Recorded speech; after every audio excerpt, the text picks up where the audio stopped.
Hi hello അസ്സലാമു അലൈക്കും. അപ്പം ഇന്ന് ഞാൻ വന്നിട്ടുള്ളത് നമ്മൾ തമ്പനയിൽ പറഞ്ഞ പോലെ തന്നെ കൂടുതലൊന്നും മുതൽ മുടക്കില്ലാതെ കൂടുതൽ പൈസയും കാര്യങ്ങളും നമുക്ക് ഉണ്ടാക്കാൻ പറ്റിയിട്ടുള്ള നല്ലൊരു ബിസിനസ്സായിട്ടാണ് കേട്ടോ ഞാൻ വന്നിട്ടുള്ളത്. അപ്പോൾ ഈ വീഡിയോ തുടങ്ങുന്ന സമയത്ത് നിങ്ങൾക്ക് തോന്നുന്നുണ്ടാകും ഇപ്പോൾ ഒരു അച്ചാർ ബിസിനസ്സാണോ ഇത്രയും വലിയ ലാഭമുള്ള ബിസിനസ് എന്നൊക്കെ തോന്നുന്നുണ്ടാവും. പക്ഷേ ഒരു കണക്കിന് നോക്കുകയാണെങ്കിൽ സത്യം തന്നെയാണ് കേട്ടോ. ഞാൻ കുറേ തരത്തിൽ ബിസിനസ്സുകൾ ചെറുതായ രീതിയിലൊക്കെ ചെയ്തിട്ടുള്ള ഒരാളാണ്.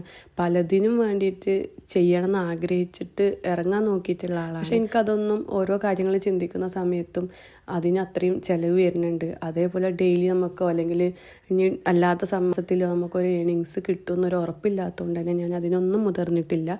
കാരണം കൂടുതൽ പൈസ അങ്ങോട്ട് ഇറക്കിയിട്ട് ഒരു നഷ്ടക്കച്ചവടത്തിലേക്ക് ആകുക എന്നുള്ളത് എനിക്കത്ര താല്പര്യമുള്ള വിഷയമല്ല. അപ്പം ഇനി കാര്യത്തിലേക്ക് വരാം. അപ്പം ഞാൻ ഈ ഒരു ബിസിനസ്സിലേക്ക് ഈ ഒരു അച്ചാർ ബിസിനസ്സിലേക്ക് ഇറങ്ങുന്ന സമയത്ത് ഒരു രൂപ പോലും മുതൽ മുടക്ക് ഞാൻ ഇറക്കിയിട്ടില്ല. കാരണം ഇതിൽ ഞാൻ ഫസ്റ്റ് തന്നെ സെയിൽ ചെയ്യുന്ന അച്ചാർ എന്ന് പറയുന്നത് ചെറുനാരങ്ങ. ആ ചെറുനാരങ്ങ എനിക്ക് എൻ്റെ ഇക്കാക്കാൻ്റെ വീട്ടിൽ നിന്ന് കിട്ടിയതാണ്. അവിടെ ഉണ്ടായ മരത്തുമെന്ന് അവർ കൊടുത്തയച്ചതാണ്. പിന്നെ ബാക്കിയുള്ള സാധനങ്ങളൊക്കെ ഞാൻ വീട്ടിൽ നിന്ന് നമ്മൾ ഉപയോഗിക്കുന്ന സാധനങ്ങൾ മാത്രമേ എടുത്തിട്ടുണ്ടായിരുന്നുള്ളൂ. അപ്പോൾ അതിനും ക്യാഷ് ചിലവായിട്ടില്ല.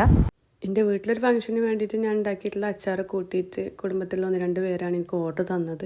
ആ ഒരു ഓർഡർ കിട്ടിയാൽ തന്നെ ഞാൻ സ്റ്റാറ്റസുകൾ വെക്കാൻ തുടങ്ങി. ആ സ്റ്റാറ്റസ് കണ്ടിട്ടും പിന്നെ ഈ കൊടുത്ത ആൾക്കാർ കൂട്ടിയതിന് ശേഷം റിവ്യൂ പറയണത് കണ്ടിട്ടൊക്കെ പിന്നെ ഒരുപാട് ആൾക്കാർ ആ ഒരു മാസത്തിൽ തന്നെ ഡെയിലി എന്ന് പറഞ്ഞ പോലെ എനിക്ക് ഓർഡർ കിട്ടിയിട്ടുണ്ടായിരുന്നു.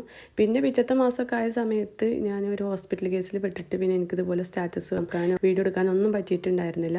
അത് കാരണം കുറച്ചൊന്ന് കുറഞ്ഞു. പക്ഷെ എന്നാലും നമ്മൾ കൊടുത്ത ഓർഡറുകൾ അത് കൂട്ടി കഴിഞ്ഞിട്ട് അവർ തന്നെ റിവ്യൂ പറഞ്ഞ് മറ്റുള്ളവരോട് പറഞ്ഞ് അവർ തന്നെ വീണ്ടും നമുക്ക് ഓർഡറും അല്ലെങ്കിൽ അവർ വഴിയൊക്കെ ഓർഡർ കിട്ടാൻ തുടങ്ങി. എന്തായാലും നല്ല രീതിയിൽ തന്നെ എനിക്കിതിൽ ക്യാഷ് ഉണ്ടാക്കാൻ വേണ്ടി പറ്റി. അപ്പോൾ നിങ്ങൾ ആദ്യം ശ്രദ്ധിക്കേണ്ടത് നിങ്ങൾക്ക് എന്തിലാണ് കഴിവെന്നുള്ളത് തിരിച്ചറിയുക എന്നുള്ളതാണ്. അത് അറിഞ്ഞതിന് ശേഷം മാത്രം വേണം നമുക്ക് അതിലേക്ക് ഇറങ്ങാൻ പാടുള്ളൂ. അല്ലാതെ നമുക്ക് അറിയാത്തൊരു മേഖലയൊക്കെ ഒരിക്കലും ഇറങ്ങരുത്. അപ്പോൾ ഈ അച്ചാർ ബിസിനസ്സിൽ എങ്ങനെ ലാഭം ഉണ്ടാക്കാം, ഏതൊക്കെ തരത്തിലുള്ള ടിപ്പുകൾ ഉപയോഗിക്കാൻ പറ്റും, ഏതൊക്കെ തരത്തിൽ വരുമാനം കൂടുതൽ ഉണ്ടാക്കാൻ പറ്റുന്നൊക്കെ അറിയണമെന്ന് ആഗ്രഹമുള്ളവരാണെന്നുണ്ടെങ്കിൽ നമ്മുടെ ചാനൽ സബ്സ്ക്രൈബ് ചെയ്യാൻ മറക്കരുത്. കാരണം ഞാൻ ഇതിൻ്റെ തുടർച്ചയായിട്ട് വീഡിയോസ് വീണ്ടും അപ്ലോഡ് ചെയ്യുന്നതായിരിക്കും. അപ്പോൾ അതിൻ്റെ നോട്ടിഫിക്കേഷൻ കിട്ടാൻ സബ്സ്ക്രൈബ് ചെയ്യൽ നിർബന്ധമാണ്. അപ്പോൾ ഈ വീഡിയോ ഇഷ്ടമായിട്ടുണ്ടെന്നുണ്ടെങ്കിൽ നിങ്ങളുടെ അഭിപ്രായങ്ങൾ എന്തായാലും അറിയിക്കുക.